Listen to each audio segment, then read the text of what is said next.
안녕하세요. 저는 50대 초반인 여자입니다. 슬하에 올해 고등학교 3학년에 올라간 아들을 두고 있어요.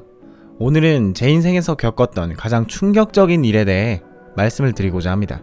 아직도 그때의 일을 생각하면 가슴이 먹먹하고 눈물이 주르륵 흐를 정도로 상처가 치유되지 않았지만 저만 보고 있는 아들을 생각해서라도 얼른 훌훌 털어버려야겠죠. 우선 저는 남편과 일찍 결혼을 했습니다. 남들처럼 알콩달콩 연애하다 결혼한 게 아니라 세간에서 소위 말하는 정략 결혼이었습니다.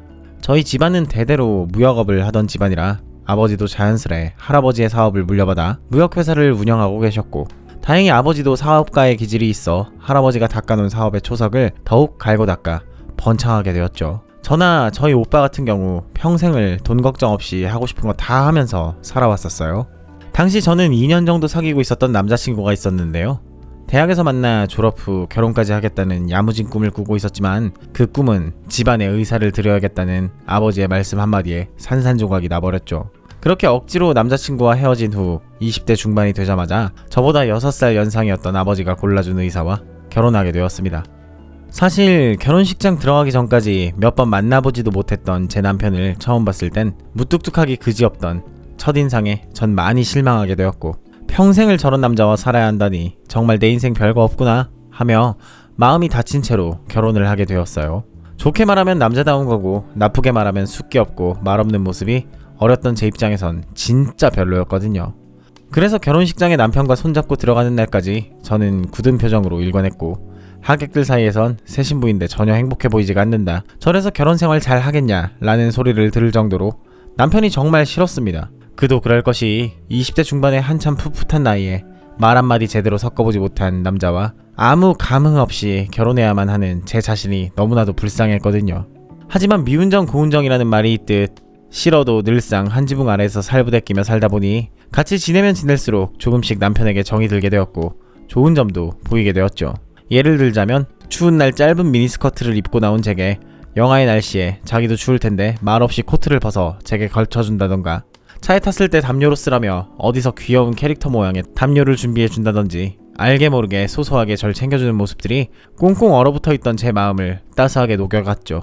물론 결혼 초반엔 내심 생각했던 게 어차피 이 사람은 우리 아빠 재산 보고 결혼한 사람이니까 내가 마음 열고 이 사람을 좋아하면 나만 손해일 것 같아 라는 유치한 심보로 제게 잘해줄 때마다 더욱 틱틱거리며 못나게 굴곤 했는데, 사람의 마음을 여는 건 차가운 바람이 아닌 따뜻한 햇살과도 같다고 시간이 지나고 보니 전 남편을 평생의 동반자라고 생각하며 존중하고 사랑하게 되었습니다. 그러던 중 30대 초반에 남편의 인매를 꼭 닮은 아들을 낳게 되었고, 신기하게도 아이를 낳고 나서 부부 사이는 더욱 돈독해졌죠. 모든 것이 아이를 중심으로 돌아가게 되었고, 싸울 일이 있어도 이번엔 내가 참지 뭐, 남편도 바깥일을 하느라 힘들 텐데 라는 마음이 들었습니다. 아이를 낳고 모르는 것 투성이에 허둥거리기만 하던 저를 의사일 하는 것도 벅찼을 텐데 물심양면으로 도와주었고, 저희 세 식구는 그 누구보다 행복했습니다. 그렇게 남편을 꼭 닮은 아들은 어느덧 고등학생이 되었고, 정말 사고는커녕 속 썩이는 것 하나 없이 착하고 건강하게 잘 자라주었답니다. 몇십 년을 좋은 일도 나쁜 일도 함께 헤쳐나가다 보니 시간이 지날수록 부부금슬은 더욱 좋아지게 되었고, 부부 동반으로 모임이라도 나갈라 치면 동준이 엄마는 좋겠어, 남편이랑 사이가 어떻게 그리 좋아? 우리 남편은 말이야, 아휴 말도 마, 나랑은 말도 안 섞으려고 한다니까 하며 누구나가 저희 부부 사이를 부러워하곤 했죠. 하지만 최근 들어 그렇게 사이가 좋았던 남편이 조금씩 변해가는 게 느껴지기 시작했습니다. 저희가 사이가 좋을 수밖에 없었던 이유는 친구들이나 주변 엄마들이 하는 말이 회사만 가면 남편이랑 연락이 안 된다, 회식 핑계로 항상 늦게 들어오고 간혹가다 다른 여자 향수 냄새까지 묻혀서 들어오곤 하는데 뭐라고 할라치면 남자가 사회생활하다 보면 그럴 수도 있지 라며 오히려 전업주부인 자기를 그런 것도 이해 못해주는 사람 취급을 한다며 제게 한탄하곤 했는데, 저희 집 같은 경우엔 남편은 수술 들어가기 전 늘 하는 수술이지만 아직도 겁이 나요. 동준 엄마 이번에도 잘하고 올 수 있게 기도 한번 해줘요 라며 전화 연락이 안 될 땐 문자라도 남겨놓았고, 골프 접대한다며 주말에 나갈 때에도 오늘은 내기 골프에서 이겼으니 들어갈 때 맛있는 거 사가려고 하는데 뭐 먹고 싶어요? 라며 꼬박꼬박 전화에 문자까지 왔었기에 제가 불안할 틈이 없었죠. 하지만 요새는 마지막 통화 내역이 지난주일 정도로 통 연락이 없었습니다. 아들이랑은 종종 연락하는 모양이던데 아들도 최근엔 사춘기라 저와는 이야기를 잘 하려 하지 않아 전 답답하기만 했습니다. 제가 먼저 연락을 하려고 해도 시도 때도 없이 수술 일정이 잡혀 있었기에 괜히 연락해서 수술 전 정신사납게 하면 안 되지 하며 수술 끝나고 연락 한 통 달라고 문자를 남겨놓아도 답장 한 번을 해준 적이 없어요. 게다가 최근엔 제게 말 한마디 없이 외박도 서스럼 없이 하곤 했습니다. 가끔은 다른 여자의 진한 향수 냄새나 립스틱이 와이셔츠에 묻어있기도 했죠. 벌써 결혼한 지 20년이 다 돼가기에 어찌 사람이 한결같을 수 있겠냐며 제 자신을 타이르곤 했지만 서운한 건 어쩔 수가 없었습니다. 그뿐 아니라 나중엔 남편이 저를 노골적으로 싫어하는 게 느껴질 정도였죠. 이유인 즉슨 매년 부부 동반으로 해외여행을 가곤 했는데 올해는 저보고 오지 말라는 겁니다. 저는 처음에는 같이 참석하지 않는 건 줄 알았어요. 근데 그게 아니고 저만 빼고 모임을 가겠다는 겁니다. 그런 남편의 모습에 당황스러워서 내가 모임에서 무슨 잘못했어? 왜 갑자기 그런 소리를 해? 매년 가던 부부 모임에 동준 아빠 혼자만 가면 다들 이상하게 생각하지 않겠냐는 저의 물음에 끝끝내 굳은 표정으로 돌아서며 그냥 당신이 있으면 불편해 하고는 서재로 들어가 문을 쾅 닫은 채 밤새 나오지 않았죠. 솔직히 남편에게 티는 안 냈지만 전 너무 서운하고 속상했습니다. 사실 몇 년 전부터 갱년기 증상 때문에 계속 고생해왔고 그러다 보니 이제 내가 여자로 보이지 않는가 보다 하며 남편의 그런 차가운 태도는 제 속을 더욱 골마 터지게 만들었습니다. 그리고 제가 아침마다 정성껏 차려놓은 아침밥엔 손도 대지 않았고 일하는 동안 배고플 때 하나씩 집어먹으라며 열심히 만든 디저트 도시락 또한 한 번을 가져가 주질 않아 덩그러니 몇 시간씩 식탁에 놓여져 있다 버려지곤 했습니다. 주말마다 모임이 없을 땐 아들과 근교에 있는 산이나 바다로 가족여행을 가기도 했었고 그럴 시간이 안 되면 늘 셋이서 아파트 단지를 산책이라도 했었지만 그것도 하지 않았어요. 그때 차라리 내가 뭘 잘못했냐고 도대체 왜 그러냐고 다른 부부들처럼 치고받고 싸웠으면 참 좋았을 텐데 그때도 여자로서 매력이 없어 보일까봐 구질구질한 여자처럼 보일까봐 꾹 참고 이해해주는 척하며 지냈던 제 자신이 너무나도 후회스럽습니다. 그러다 보니 이젠 거의 반동거 수준으로 각방까지 쓴 지 3개월이나 지나게 되었죠. 그러던 어느 날 남편의 서재 쓰레기통에서 제가 얼마 전 생일 선물로 사준 와이셔츠가 버려져 있던 걸 발견하게 되었습니다. 그리고 거기에 새빨간 립스틱이 묻어있는 걸 보게 되었죠. 뿐만 아니라 몇 년 전 괌에 놀러간 기념으로 저와 아들, 남편 세 식구가 환하게 웃는 모습이 찍힌 사진이 뒤집혀서 서랍에 처박혀 있었고 그 서랍엔 제가 한 번도 보지 못했던 화려한 무늬의 JS라고 이니셜까지 박힌 목걸이가 뒤집어진 액자 위에 고이 놓여져 있었습니다. 그건 누가 봐도 외도의 흔적이었죠. 그걸 처음 보았을 때 전 애써 내 선물일 거야. 평소에 수수하게 하고 다니는 나에 대한 선물일 거야. 이번 주가 내 생일인데 그때 주겠지 하며 넘어가고 싶었지만 제 이니셜은 MY인걸요. 인정하고 싶지 않았지만 바람이 확실했습니다. 여태까지 그저 권태기이겠거니 애도 다 컸으니 이제라도 사회생활을 하는 거겠거니 하며 넘어가고 싶었지만 저희 세 식구의 사진마저 깊이 처박아둔 모습을 보아하니 가벼운 바람으로 넘어갈 것 같지 않아 더욱 제 마음은 아려왔고 그렇게 전 한참을 해가 질 때까지 남편의 와이셔츠를 안고 그렇게 숨죽여 울었습니다. 그러면서 전 생각했죠. 내가 남편에게 예전에 못되게 굴어서 그런 건가? 이 집안에서 나의 존재는 무엇일까? 남편은 이제 나를 사랑하지 않는 건가? 하면서요. 저의 그런 마음을 아는지 모르는지 남편은 더더욱 바깥으로 나돌기 시작했습니다. 예전엔 제게 숨기는 척이라도 하더니 요새는 대놓고 핸드폰은 늘 잠금 화면에 같이 있을 땐 전화기 너머로 여자 목소리라도 들려오기라도 할라치면 급히 거리며 밖으로 나가 1시간이고 2시간이고 들어오지 않곤 했죠. 하지만 얼마 전 이번만큼은 도저히 참고 넘어갈 수 없는 일이 생겼습니다. 바로 아들의 생일이었죠. 저와 아들은 신기하게도 생일이 이틀 차이밖에 나지 않아 매년 중간 날짜에 축하를 했습니다. 그리고 그날은 무슨 일이 있어도 가족끼리 시간을 보내곤 했는데 오후에 갑자기 연락도 없이 집에 안 들어오더라고요. 심지어 그날 아침까지만 해도 남편은 오늘 저녁 5시쯤 꼭 돌아올 테니 엄마한테 맛있는 거 많이 해달라고 해. 그리고 케이크는 평소 사던 데서 사면 되지? 둘 다 선물도 생각해둬요. 하며 예전과 같이 인자하고 따뜻한 목소리로 저와 아들에게 약속까지 하고 나갔건만 약속 시간인 5시가 되어도 6시가 되어도 남편은 돌아오지 않았고 무슨 일이 있나 싶어 남편에게 아무리 전화를 해봐도 전화기는 꺼져 있었고 혹시나 하는 마음에 병원에 전화해봤더니 원장님 2시간 전에 퇴근하셨어요 라는 말만 들려왔습니다. 저는 그렇다 치고 평소 아들을 끔찍히 아끼던 남편이 아들의 생일보다도 그 여자와의 시간을 더 소중하게 생각한다는 배신감에 치가 떨려왔죠. 그날 저와 아들은 우울한 분위기 속에서 상다리가 부러져라 만들어놨던 음식들을 꾸역꾸역 먹다 아들은 결국 체하기까지 했습니다. 제가 몇 시간이나 땀을 뻘뻘 흘리며 정성스레 만든 생일상이란 걸 알았던 아들이 평소 먹는 양보다 아빠 목까지 다 먹어치우는 바람에 그 사단이 나버린 거죠. 남편은 뻔뻔하게도 다음날 아침 마치 아무 일도 없었다는 듯 뒷짐지며 집으로 돌아왔고 아파서 학교도 못 가고 누워있는 아들의 방엔 눈길조차 주지 않은 채 다시 서재로 쌩하고 들어가 버렸습니다. 그렇게 아낀다며 끼고 살던 아들한테까지 이렇게 대하는 남편을 보며 전 더 이상 참을 수도 참을 이유도 없었고 그 길로 부서져라 서재문을 두들긴 다음 남편에게 할 이야기 있으니 잠시 안방으로 들어오라 했죠. 남편은 생일날 저 아들 둘이서 보내게 한 게 마음에 걸리기라도 했는지 그제서야 미안한 표정을 지으며 동준 엄마 그게 말이야 갑자기 수술이 하며 말을 하려던 찰나 전 냉정한 표정으로 한마디 했습니다. 당신 여자 생겼지? 얼마나 됐어? 솔직하게 이야기해줘. 다 알고 있으니까 더 이상 날 실망시키지 말아줬으면 좋겠어. 다른 건 모르겠는데 아무리 그래도 당신이 동준이 아빠인 이상 집이고 뭐고 여자의 정신 팔려 아무것도 안 보이는 건 알겠는데 애 대학 입학할 때까진 정신 좀 차리고 가장 노릇 좀 해줬으면 좋겠는데? 가뜩 대입 준비 때문에 애 힘들어하는 와중에 정신이 있는 거야 없는 거야? 라며 강한 어조로 쏴붙였죠. 그러자 남편은 마치 자신의 외도를 어떻게 알았냐는 듯 소스라치게 놀라더니 그게 무슨 말이야?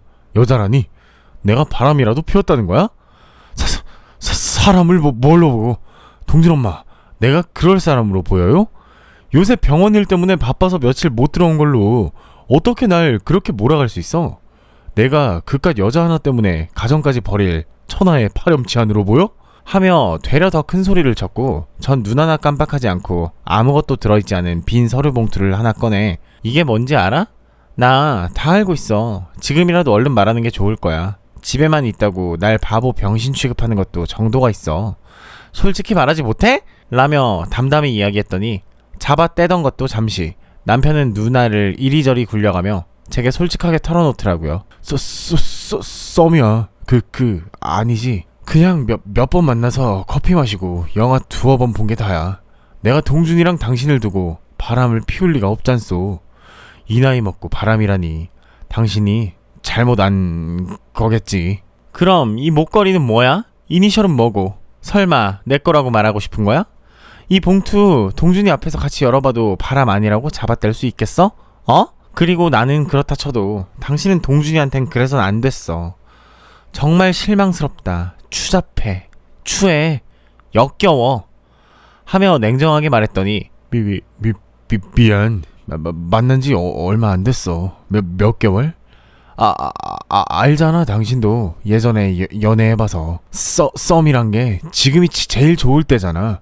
그 사귀기 전에 두근거림 알지? 그것 때문에 잠깐 만난 거지 오래 안 사귈 거야. 내가 당신이랑 동준이를 어떻게 버려. 정리할게 여보. 미안해. 안 그래도 그 여자 질리던 참이었어. 미안해. 하며 고개를 푹 숙이더니 제게 싹싹 빌더라고요.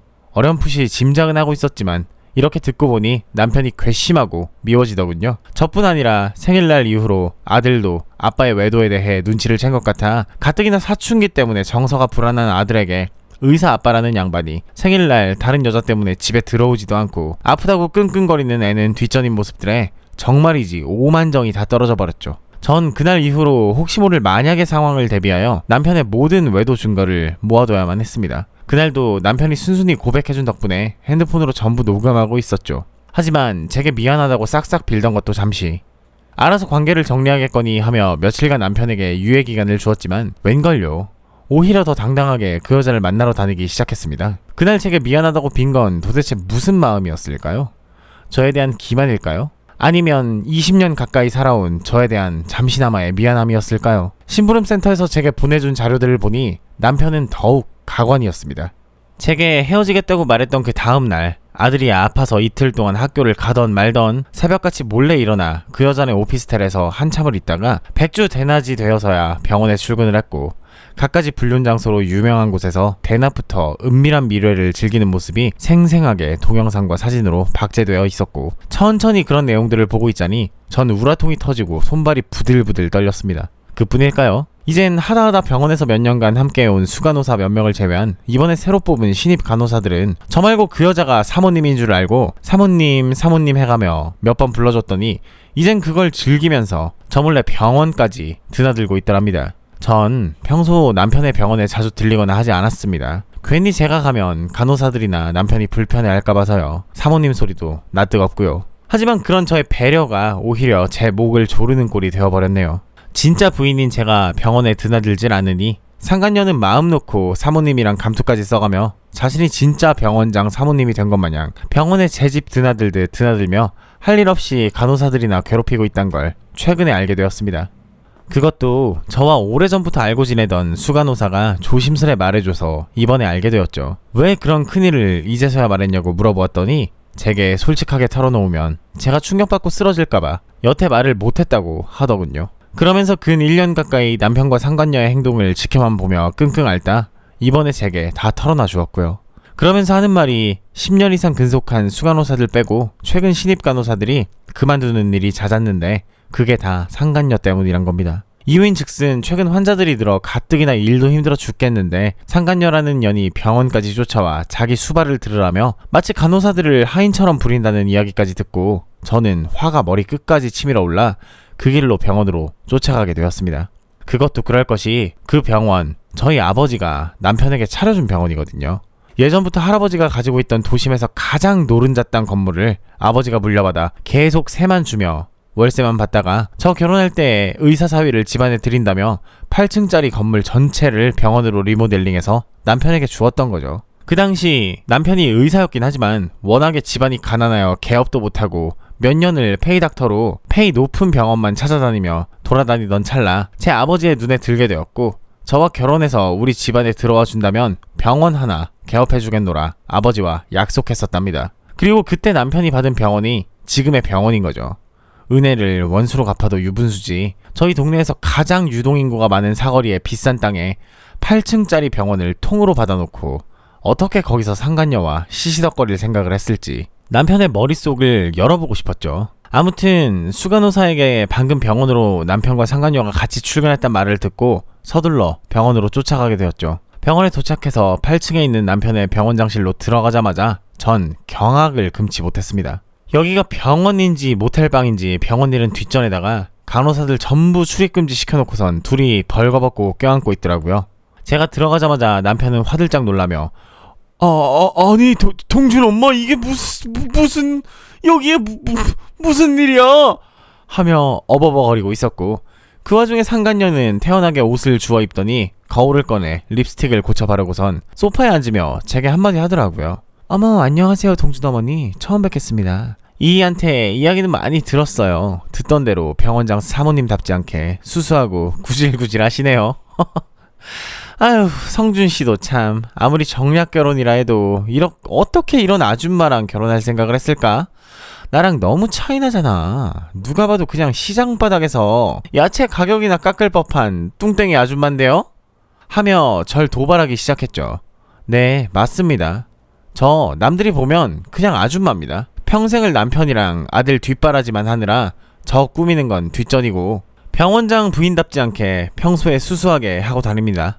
그에 반해 상간녀라는 년은 50이 다 된 나이일 텐데도 샛노랗게 염색한 머리에 딱 붙는 호피무늬 원피스에 10cm가 넘는 하이힐까지 신고 예전에 제가 남편 서재 서랍장에서 보았던 이니셜이 박힌 목걸이까지 하고 있었죠. 역시 그때 봤던 목걸이는 저 여자 거였습니다. 제게 선전포고라도 하듯 일부러 제 남편 와이셔츠 주머니에 몰래 넣어놨고 남편은 그걸 보자마자 당황하며 서랍에 잠시 넣어놨던 거겠죠. 저도 그 와중에 화가 머리 끝까지 뻗쳐서 지지 않고 상간녀에게 한마디 했습니다. 그렇네 동준 아빠 당신 보는 눈이 많이 바뀌었네. 내가 야채 가격을 깎는다고요? 그건 당신일 것 같은데 어디서 요즘 20대도 안 입을 법한 2만원짜리 싸구려 옷까지 사입고선 저런 싸구려 도발을 해대는지 원. 어지간히 젊어 보이고 싶었나봐. 부끄러운 줄을 알아야지.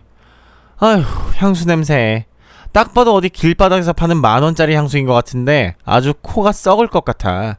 그리고 이 가방은 뭐야? 설마 당신 거예요? 참나 가진 비싼 척은 다 하더니 이건 내가 고등학생 때도 안 들고 다니던 10만원짜리 가방 아니야? 여보 아무리 그래도 가방 하나쯤은 사주지 그랬어요. 이게 뭐야? 구질구질하게. 하며 환기시킨답시고 문을 활짝 열며 상간녀의 가방을 발로 차 넘어뜨려 버렸고, 절 위아래로 계속 훑어보던 상간녀의 얼굴이 새빨갛게 붉어지더니 어디서 뚱땡이 아줌마 주제에 까부냐며 제게 고래고래 소리를 지르더라고요. 그러면서 제가 들고 온 가방을 덥석 집더니 제가 한 것처럼 집어 던지려고 하던 찰나 갑자기 흠칫하더니 가방을 살짝 소파 위로 내려놓더라고요. 그도 그럴 것이 제 가방은 예전에 저희 엄마가 에르메스에서 사주신 3천만 원이 훌쩍 넘는 고가의 가방이었거든요. 꼴에 브랜드는 알아가지고 저한텐 그렇게 대들고 당돌하게 굴더니 제 가방은 소중하게 모시는 꼴을 보고 있자니 내가 한낱 가방보다도 못한 존재구나 하는 마음이 들어 오히려 기분이 언짢아졌죠. 그러면서 제게 도끼 눈을 뜨고 하는 말이, 저요 20년 넘게 성준씨 사랑했어요. 이제 와서 헤어지고 싶은 마음 없으니 제발 헤어져줘요. 이제라도 저 내 사랑 되찾고 싶어. 그거 알아요? 당신이 그깟 푼돈으로 사온 이 사람 나한텐 전부였어요. 하며 드라마에서 나올 법한 대사를 줄줄 읊어대는데 참으로 어처구니가 없었죠. 그 와중에 남편은 정신이 나간 건지 상간녀의 이야기를 들으며 눈물까지 흘리고 있었고요. 나중에 흥신소를 통해 알아봤더니 그 상간녀라는 여자도 유부녀였습니다. 심지어 애가 둘까지 딸린 데다 상간녀의 남편은 아침부터 저녁까지 택배일을 하며 쉬는 날 없이 가족을 위해 헌신하는 사람이었습니다. 먹고 살기 바빠서 마누라가 밖에서 바람 피우는지도 몰랐겠죠. 그러면서 흥신소 직원이 하는 말이, 저와 결혼하기 전 둘은 연인 관계였고 상간녀는 남편의 첫사랑이었다고 하더라고요. 둘은 5년이란 긴 시간 동안 사귀며 깊은 사이였지만 남편은 도저히 사랑만으로는 살 수가 없다며 당분간 헤어져 있자고, 사랑했던 그 여자와 헤어지고 병원과 저를 택했고 그 후로도 꽤 오랫동안 둘은 헤어졌다 사귀었다를 반복하며 관계를 이어왔다고 했습니다. 그 이야기를 듣는 순간 전 머리가 멍해졌습니다. 아무리 정략 결혼이라고 해도 그 오랜 시간 동안 한 지붕에서 살부대끼며 살고 한솥밥 먹으며 자기를 꼭 닮은 아이까지 낳은 와중에도 남편의 마음속 한켠에선 저와 아들이 아닌 늘 그 여자를 생각하며 언젠간 그 여자에게 돌아갈 거란 마음을 품고 있었다고 생각하니 간담이 서늘해지고 저를 계속 속여왔다는 생각이 들어 무서워지기까지 하더라고요. 결국 전 남편과 상간녀에게 끼어든 방해꾼, 그 이상도 그 이하도 아니었습니다. 심지어 하늘도 무심하시지 그런 어마어마한 일을 겪게 된 지 얼마나 됐다고 몇 주 전 받았던 정기검진 결과에서 제가 암에 걸렸단 청천벽력 같은 이야기를 듣게 되었습니다. 다행히 유방암 초기 단계라 치료만 꾸준히 잘 받으면 금방 완치될 거라고 하셨죠. 어쩐지 아무리 쉬어도 계속 피곤하기만 하고 딱히 전조 증상이 없었기에 충격은 더욱 컸습니다. 그 결과를 듣고 집으로 터덜터덜 돌아왔더니 학교에 있어야 할 아들이 거실에서 울고 있는 겁니다. 그래서 화들짝 놀란 전 아들에게 다가가 무슨 일이냐며 물어봤죠. 그러자 아들은 놀랍게도 제 손을 꼭 잡더니 한마디 하더라고요. 엄마 많이 힘들었죠? 죄송해요 엄마. 이렇게 힘든 줄도 모르고 전 사춘기랍시고 방에만 틀어박혀서 우리 엄마 이렇게 마른 줄도 몰랐어요. 솔직하게 말할게요. 아빠 바람 피우는 거 맞죠? 엄마, 전 엄마만 있으면 돼요. 그런 사람은 아빠도 아니야. 엄마, 이혼하세요. 엄마 힘든 거 보기 싫어. 하며 어릴 때처럼 제 품으로 들어와 흐느끼며 우는데 더 이상 저도 터져나오는 눈물을 참지 못하고 그렇게 둘이 부둥켜 안고 하염없이 울었습니다. 전 그날 이후로 강해져야만 했습니다.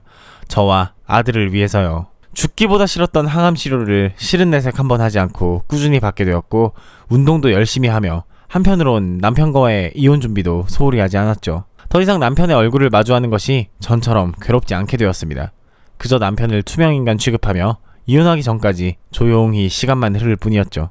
그런데 그때부터 남편이 조금씩 달라지기 시작했습니다.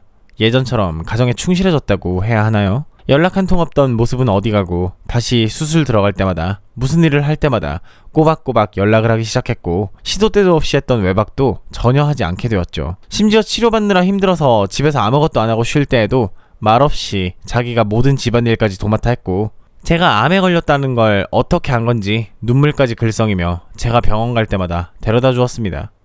사람이 하루아침에 저렇게 변할 수가 있을까 싶을 정도로 심하게 잘해주더라고요. 제 입장에선 그런 남편의 행동이 기쁘다기보다 당황스럽고 가증스러웠습니다. 그러면서 부탁을 하더라고요. 자기가 주는 알약을 꼭 먹으라고요. 의사인 자기 말 듣고 아직 유방암 초기니까 약물 치료만 잘해도 금방 나을 거라며 동준 엄마 힘내 이러더군요. 솔직히 그 말을 믿고 덥석 그 약을 먹을 사람이 어디 있겠습니까? 저는 당연히 싫다고 거부했고 그러자마자 남편은 무릎까지 꿇어가며 당신 죽으면 자기는 못 산다고 꼭 먹어달라고 이때까지 너무 미안했다며 자기가 속을 썩여서 당신이 암에 걸린 것 같다고 그 여자랑 헤어졌으니 한 번만 용서해주면 안 되겠냐고 싹싹 빌더라고요. 전 그때 미련하게도 드디어 남편이 정신을 차린 줄로만 알았습니다.